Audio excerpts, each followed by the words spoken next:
iPhone internet is not working. It's showing, cannot verify the identity of the server. Let's see how to fix it.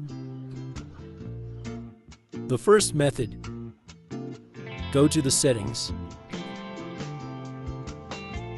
Then click on General Settings. You need to change the date and time. Now turn on Set Automatically.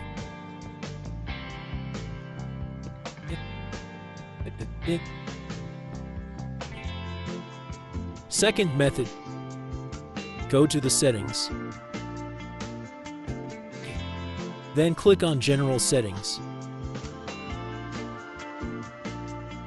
Then click Transfer or Reset iPhone.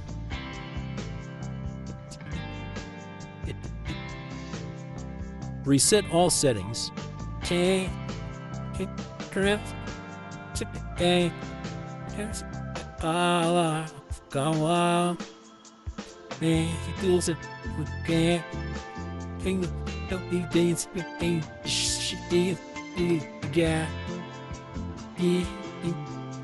Now connect the network again.